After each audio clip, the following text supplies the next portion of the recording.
Hello everyone, welcome to this video. I am your teacher Prashant from Gajara Vidya Bhavan, Uttaran branch. So dear students, in this time period we were discussing chapter number 2 of statistics class 12. So in this chapter we discussed two methods for the calculation of correlation. One method, that is scatter diagram method. Second method, Karl Pearson's product moment method. So in this method, Karl Pearson's method, we have completed the large questions. Okay, the questions that can be asked for 5 marks in board examination, और एक question board examination में ऐसा होता ही है. Okay, 5 marks का, it is compulsory. सो अभी हम क्या करने वाले हैं कि आज हम डिस्कस करेंगे ये जो शॉर्ट क्वेश्चंस जो होते हैं. ओके, इस चैप्टर के शॉर्ट क्वेश्चंस हम आज डिस्कस करेंगे. तो नथिंग, ओके, अभी टाइम वेस्ट नहीं करेंगे. एक छोटा सा वीडियो बनेगा आज का और काम भी थोड़ा कम रहेगा. तो let us start with our video. Okay, moving to the practical problems. Here I'm here with the one practical problem. तो हमें एक डेटा दिया हुआ है, ओके, जिसमें इतना हमारे पास इंफॉर्मेशन अवेलेबल है. अभी देखो स्टूडेंट्स, ये इस वीडियो के साथ मैं आपको जो वर्कशीट जो मैं भेजता हूँ, ठीक है, उस वर्कशीट में मैं आपको सारे फार्मूला का लिस्ट भी आपको भेज दूँगा, ताकि आपको फार्मूलाज याद करने में या फिर उसको कंपेयर करने में कोई प्रॉब्लम ना हो. बट डियर स्टूडेंट्स, अभी यहाँ पे एक बात जानने की भी ज़रूरत है, क्योंकि सारे के सारे फॉर्मूला हमें याद रखने हैं. ओके, अभी तो मैं थोड़ा आपको सपोर्टिव हूँ. फिर क्या होगा कि after some period of time जब हमारा रेगुलर शुरू होगा, तब क्या रहेगा कि सारे प्रॉब्लम, सारे प्रैक्टिकल जो फॉर्मूलाज है वो आपको याद रखने पड़ेंगे. और कोई भी क्वेश्चन अगर आपको पूछा जाए तो हमें वहाँ पे ये देखना होता है कि कौन सा फॉर्मूला इस पर्टिकुलर डेटा के लिए एप्लीकेबल होता है. तो यहाँ पे थोड़ा ध्यान दीजिए, मुझे डेटा दिया हुआ होता है, according to that I need to decide the formula. Okay, तो देखो यहाँ पे एक प्रैक्टिकल प्रॉब्लम हमारे पास है. तो कौन सा है कि x minus X bar into Y minus Y bar equals to 120, x minus X bar square 80, वाई minus Y bar square 500. Okay, और बोला है कि find the value of r. अभी देखो स्टूडेंट्स, ये जो डेटा है इसके अकॉर्डिंग टू हमारे पास दिमाग में एक फॉर्मूला आता है. ओके, जो आप सबको भी पता है शायद, कि r इक्वल्स टू हमारा फॉर्मूला क्या बन सकता है कि sigma x minus X bar y minus Y bar upon under root sigma x minus X bar square into sigma y minus Y bar square. Okay, तो ये एक फॉर्मूला यहाँ पे एप्लीकेबल हो सकता है. क्यों? क्योंकि सारा डेटा हमें अकॉर्डिंग टू दिस फॉर्मूला दिया हुआ है. कोई और फॉर्मूला भी हो सकता है, बट इस पर्टिकुलर डेटा के लिए तो यही एक फॉर्मूला एप्लीकेबल है. तो let us put the values. 120 upon 80 into 500, उसको हम रूट करेंगे. ओके, चलो.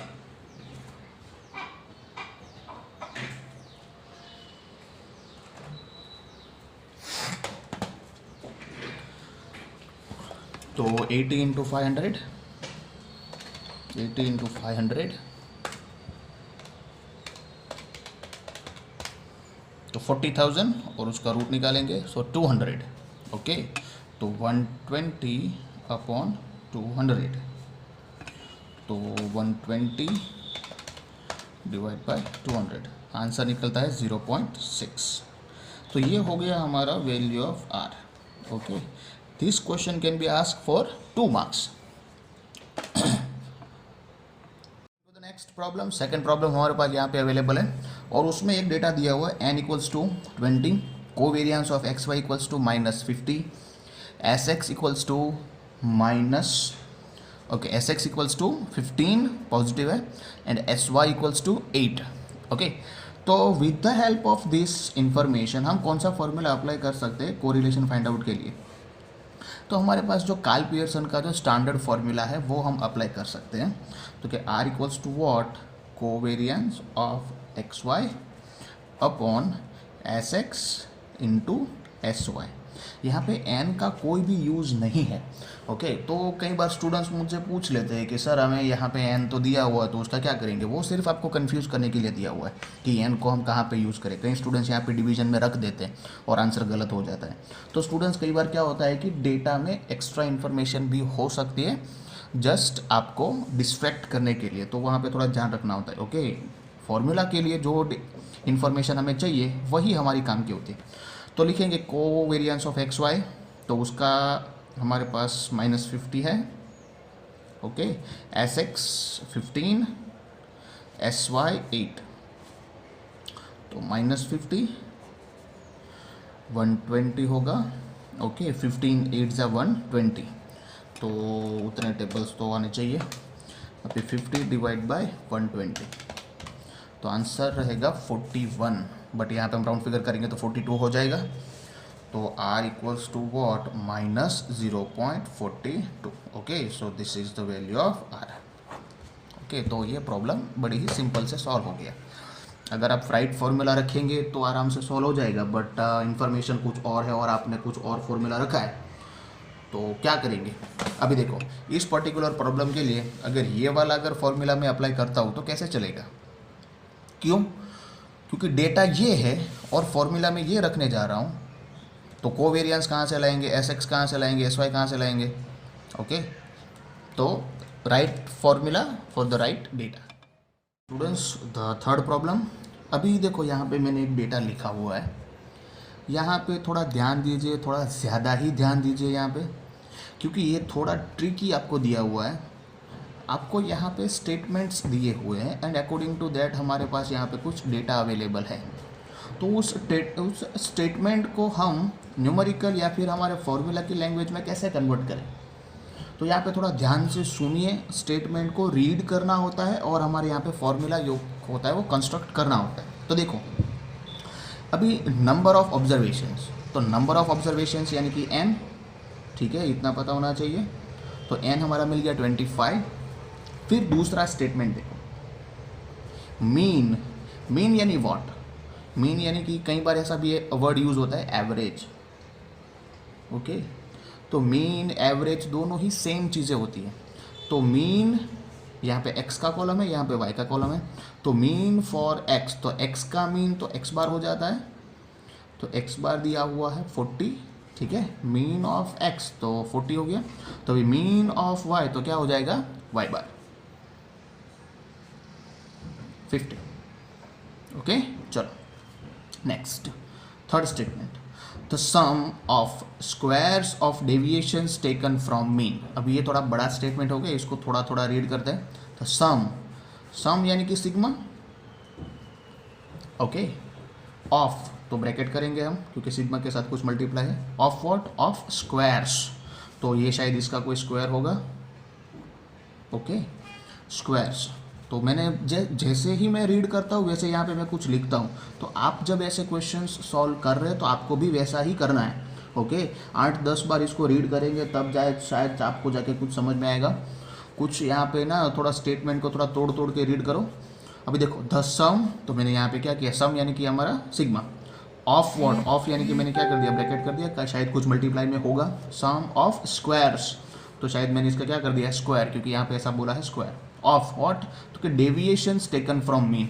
अभी डेविएशन टेकन फ्रॉम मीन, तो मीन में से जो डेविएशन लिए है वो डेविएशन टेकन फ्रॉम मीन। तो मीन में से जो डेविएशन लिए जाते हैं उसको बोला जाता है x माइनस एक्स बार। मैंने यहाँ पे x माइनस एक्स बार ही क्यों लिखा, क्योंकि मैं x के लिए लिख रहा हूँ। अगर मैं y के लिए अगर मैं लिखता हूँ तो मैं क्या लिखूँगा, तो द सम, तो सिग्मा करेंगे, ऑफ तो ब्रैकेट करेंगे, स्क्वायर तो हमने स्क्वायर कर दिया, डेविएशन टेकन फ्रॉम मीन। तो अभी हम y की बात कर रहे हैं, तो y में से जो डेविएशन लिए जाते हैं उसको क्या बोलते हैं, y minus Y bar. Are you getting everyone? Okay, तो x माइनस एक्स बार का square, y minus Y bar का स्क्वायर। ओके, अभी मैं इसको ठीक से लिखता हूँ यहाँ पे नीचे डेटा के फॉर्म में। तो लिखेंगे sigma x minus X bar square, कितना दिया हुआ है, 120। Okay, then sigma y minus Y bar square दिया हुआ है 160। ओके, तो ये मैंने लिख लिया, तो ये स्टेटमेंट क्रैक हो गया। ओके, अगर आपको ये स्टेटमेंट्स, अगर आपको ये समझ में नहीं आता है तो इसी ही वीडियो को आप 2-3 बार घुमा घुमा के देखिए, मुझे कोई दिक्कत नहीं है, क्योंकि मुझे एक ही बार बोलना है। आप जितनी बार बुलवाएंगे आप बुलवा सकते हैं। ओके, अभी नेक्स्ट स्टेटमेंट की ओर बढ़ते हैं। द सम, सम यानी कि हम सिग्मा करेंगे फिर से। ओके, सम ऑफ, तो ब्रैकेट करेंगे, product of deviation taken from mean. Product यानी कि क्या हुआ कि शायद दो चीज़ों का क्या है भाई, मल्टीप्लिकेशन है। प्रोडक्ट यानी कि मल्टीप्लिकेशन होता है। ओके, तो डेविएशन टेकन फ्रॉम मीन, तो again deviation taken from mean, तो x minus X bar, y minus Y बार। तो देखो द सम, तो सिग्मा ऑफ, तो ब्रैकेट किया हमने, प्रोडक्ट बोला है तो मैंने शायद दो चीज़ों का मैंने ब्रैकेट कर दिया था साथ में, क्योंकि दो चीज़ों का शायद मल्टीप्लिकेशन हुआ होगा। ओके, तो प्रोडक्ट ऑफ व्हाट, तो डेविएशन टेकन फ्रॉम मीन, तो मीन में से जो डेविएशंस दिए हैं, तो मीन में से डेविएशन कौन से होते हैं, एक्स बार एंड वाई बार, उसका deviation x minus X bar, Y minus Y बार, तो ये भी हमारा हो गया। तो वो दिया हुआ है 100, तो हमारा काम तो हो गया यहाँ पे। X minus X bar, Y minus Y बार, उसका स्क्वायर भी दिया हुआ है, तो डायरेक्टली हम यहाँ पे जो फॉर्मूला अप्लाई किया था, ठीक है, ये वाला, वो हम अप्लाई कर सकते हैं यहाँ पे भी। ओके, तो लिखेंगे r equals to what, sigma x minus X bar, y minus Y bar upon under root sigma x minus X bar square into sigma y minus Y bar square. Okay, तो देखो correlation को calculate करने के लिए जो हमने यहाँ पे जो डेटा फाइंड आउट किया, N x bar Y bar, वो तो यहाँ पे कहीं पे यूज़ ही नहीं हुआ, तो अच्छी बात है, कोई दिक्कत नहीं है। अगर यूज़ नहीं होता है तो हम क्या कर सकते हैं, ओके, तो वो हम समझ सकते हैं कि वो एक्स्ट्रा इन्फॉर्मेशन है, सिर्फ हमें डिस्ट्रैक्ट करने के लिए दिया हुआ है। ऐसा ज़रूरी थोड़ी होता है कि जो डेटा हमें दिया हुआ है वो कंपलसरी हमें सारा का सारा यूज़ ही करना है, नहीं, ऐसा नहीं होता है। ओके, देखो, तो अभी यहाँ पे लिखते हैं वैल्यूज़ इन द फॉर्मूला, तो 100 upon X minus X bar का square that is 120, Y minus Y bar का स्क्वायर 160। ओके, चलो लेट अस सॉल्व। तो 120 इंटू 160, तो उसका करेंगे रूट।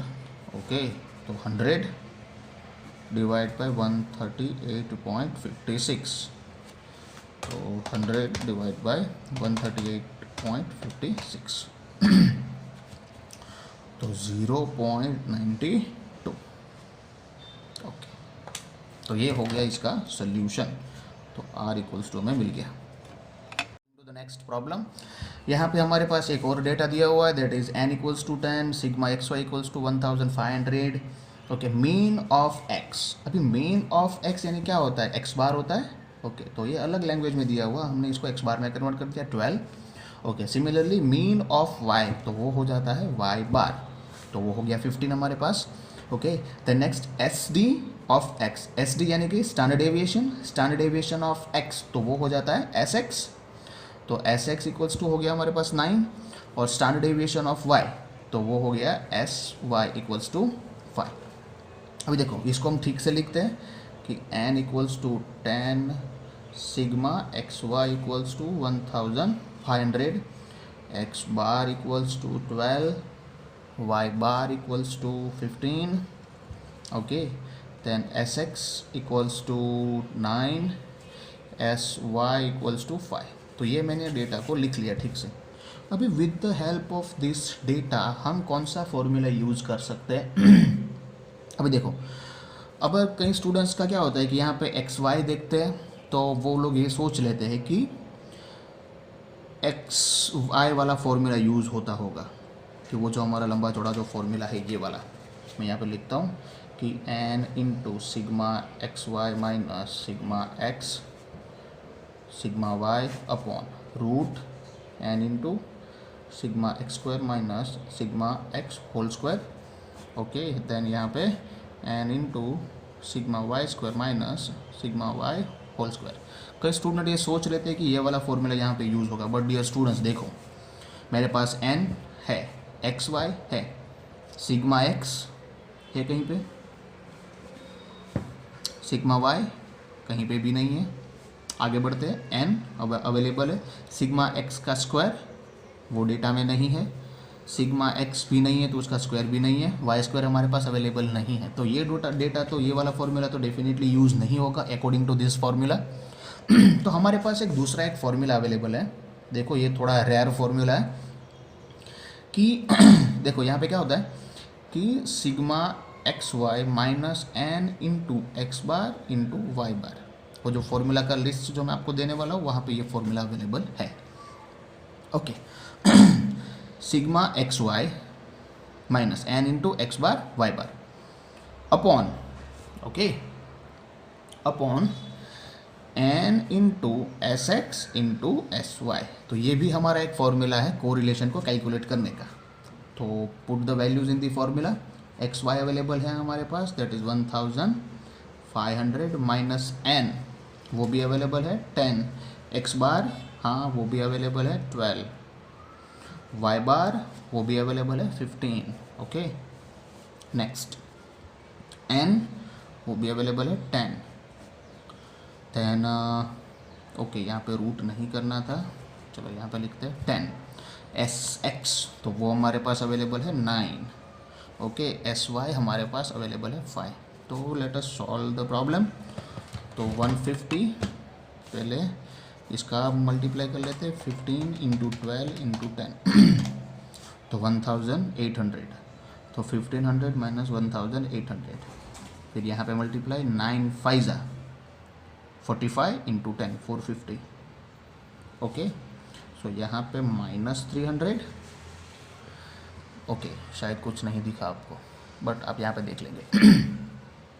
दोनों को मल्टीप्लाई, ये तीनों को 1800 आया 1500, तो 1500 माइनस 1800 तो 300 माइनस अपॉन 450, तो 300 बाई 450, तो आई थिंक 2/3 आंसर 0.66 होना चाहिए, 300 डिवाइड बाई 450, तो हाँ 0.66, तो इसको राउंड फिगर करेंगे तो 0.67 हो जाएगा, बट यहाँ पे माइनस है तो माइनस लिखेंगे, माइनस 0.67। तो ये हो गया हमारा सॉल्यूशन इस प्रॉब्लम का। तो ये स्टूडेंट्स हम लोगों ने यहाँ पे देखा कि सारे के सारे फॉर्मूलाज अगर हमारे पास स्ट्रॉन्ग है, ठीक है, तो ही हम ये जो शॉर्ट प्रॉब्लम्स है उसको हम सॉल्व कर सकते हैं, अदरवाइज तो दिक्कत हो जाएगी। Okay, so thank you class, enough for the day.